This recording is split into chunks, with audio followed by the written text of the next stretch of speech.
The mahogany doors of Anderson Associates towered in front of me, heavy and imposing, a fitting stage for what was about to unfold. My father's will reading should have been solemn, but my stepbrother Marcus had already twisted it into yet another performance, his favorite pastime, reminding me that in this family, I was an afterthought. Well, look who decided to show up. His voice oozed contempt as I entered the conference room. Marcus sat beside his sister, Emma, both dressed in black that whispered old money. Between them, my stepmother Diana dabbed at bone-dry eyes with a handkerchief stitched with her initials. I ignored them and chose a seat at the far end of the table. My simple black dress felt plain compared to their tailored perfection, but it was the same one I'd worn to countless boardrooms where I'd been dismissed and underestimated. I was used to it. "This is for family only," Diana snapped, her voice sharp as glass. I kept my face neutral. "I am family, Dad's daughter, remember?" Emma's brittle laugh rang out. "Family? Please. You stopped being one of us the day you refused to join Harrison Industries. When was the last time Dad even spoke to you? 5 years? 6 years, 2 months, 13 days. I remembered every second since my father's ultimatum, join the company or be cut off. I'd chosen to walk away, and to build something of my own. Miss Harrison, the lawyer, Mr. Anderson, began cautiously. "Perhaps it would be best if I leave," I finished for him, flipping open my laptop. "Actually, this is perfect timing, there's something you all need to see." Marcus pushed back his chair, his 6 feet 2 inches frame towering over me. "This is absurd. Security." "Sit down, Marcus." My voice was calm, steady. "You'll want to hear this." "How dare you give my son orders?" Diana hissed. "You're nothing but a disappointment. Your father said so himself." Her venom barely grazed me now. While they'd clung to Harrison Industries, I had built something greater, quietly, methodically. They had no idea. Speaking of the company, I turned the laptop around. "Checked the stock price today?" Emma smirked, ready with another cutting remark, until she saw the screen. The color drained from her face. "What is it?" Diana demanded, leaning forward, and then she saw it too, Harrison Industries' stock price collapsing, nearly worthless. Marcus snatched the laptop, his hands trembling. This can't be. We had safeguards." "Had," I corrected smoothly, pulling it back, "but over the last 3 years, someone bought up all that debt, and this morning, called it in."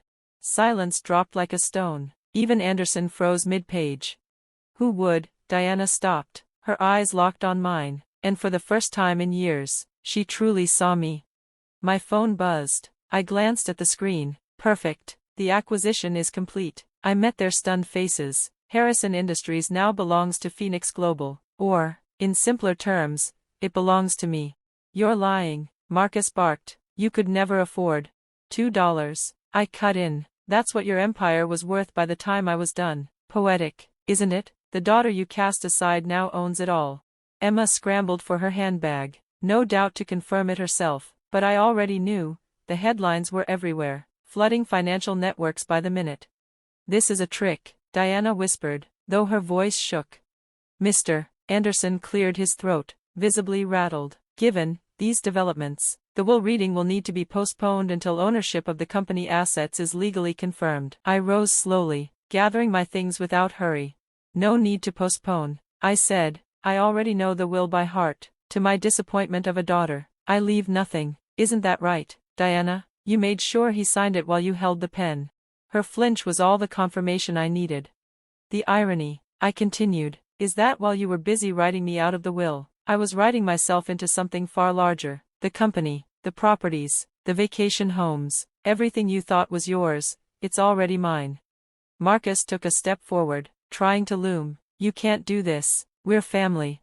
I smiled, remembering how often they'd weaponized that word. "Family? Let me tell you something about family." I closed my laptop with a quiet snap. "Family doesn't relegate you to the kitchen during business dinners. Family doesn't whisper rumors about your mental instability because you made your own choices. And family doesn't toast champagne when your father cuts you out of his life." Diana's veneer cracked, her voice trembling with rage. "You ungrateful."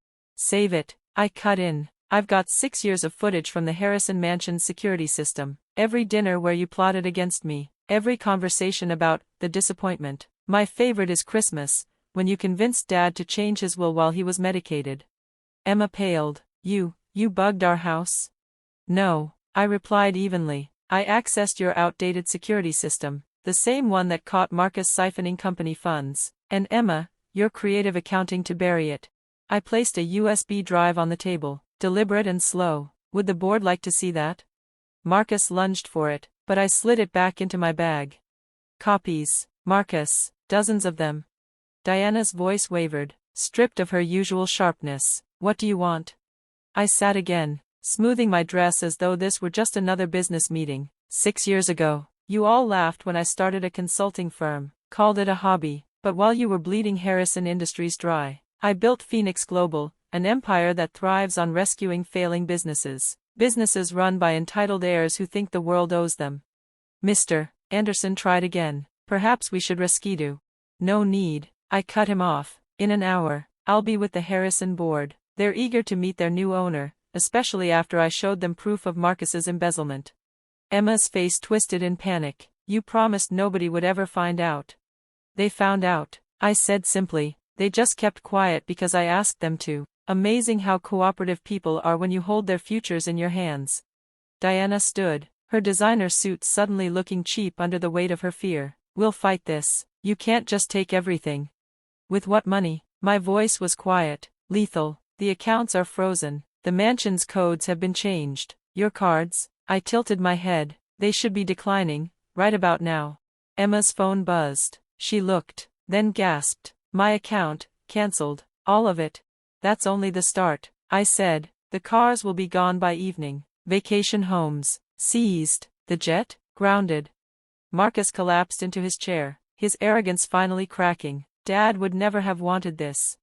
Dad wanted control, I replied, and you wanted to inherit it. The difference is, I wanted freedom, and I won. Diana spat. You call this freedom? This is revenge. I shook my head. Revenge would be leaving you destitute. Instead, I'm offering you jobs. The word hung in the air like a curse. Jobs, Emma whispered, horrified. Entry level, of course, you'll have to work your way up like everyone else. I let the silence stretch, then added lightly, or, if you prefer, there's always the cafeteria. I hear the kitchen section has open positions. Diana's face burned crimson. You think you can humiliate us like this? Humiliate you? I laughed softly. You managed that all on your own. I'm giving you an opportunity to finally learn what it means to earn something. I slung my bag over my shoulder, ready to leave. Your choice. You have until tomorrow to decide, I said. After that, well, the job market's brutal. I had just reached the door when Marcus's voice cracked through the silence, raw with desperation. Wait, don't you want to know what Dad left you in the will? I turned, calm, collected. He left me the best thing of all, motivation to succeed without him. The rest? My eyes swept across their pale faces. I took for myself. And then I walked out of the law office, lighter, freer than I'd felt in years. The weight of judgment, exclusion, and cruelty fell away behind me like dust shaken from my shoes.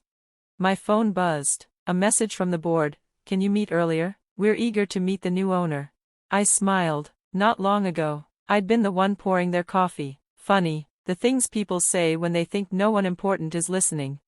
1 month later, I sat in my father's old office, though it hardly resembled his anymore. The dark mahogany furniture, heavy curtains, and suffocating atmosphere were gone. In their place, open light, clean lines, and a new name on the wall. Harrison Industries had become Phoenix Global East. Another buzz, a text from Diana. This apartment isn't fit for someone of my status. I smiled. The 2-bedroom she now lived in was a steep fall from her mansion, yet more comfort than she ever thought I deserved.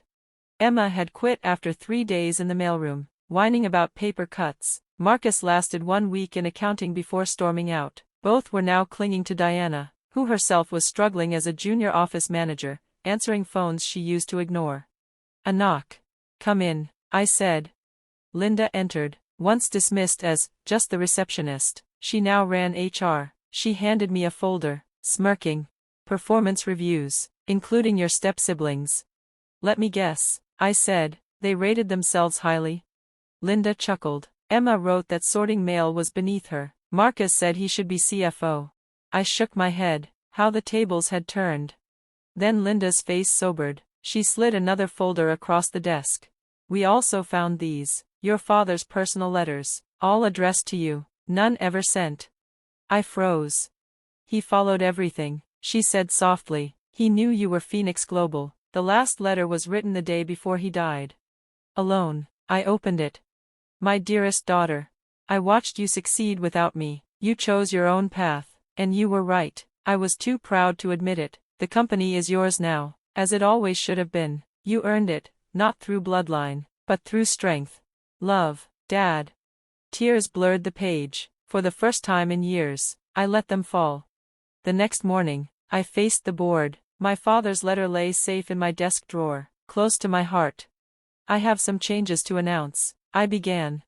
I spoke of a company reborn, investment in clean technology, scholarships for students who'd been told no too many times, and a culture where hard work, not last names, determined success. When I left the conference room, I noticed Diana standing quietly in the hall. She wasn't draped in jewels, no entourage, just a simple suit and, for once, humility. I saw the scholarship announcement, she said. You named it after your father, the Charles Harrison Foundation. I nodded. It'll help people who want to find their own path. Diana hesitated, then lowered her gaze. He would have been proud of you. I know, I said softly. Then I studied her. But what about you? Are you ready to stop pretending, to earn your place instead of expecting it? For the first time, her voice was quiet. I want to try. Good, I said, because here, even family starts at the bottom. As she walked away, I looked out the window. The new logo, a phoenix rising, shimmered in the morning sun. 6 years ago, being cut off had felt like a curse. Now I understood, it was the greatest gift he ever gave me. My phone buzzed again, frantic messages from Marcus and Emma, begging for money. I deleted them without opening. They'd made their choices, just like I had made mine. And I had a company to run.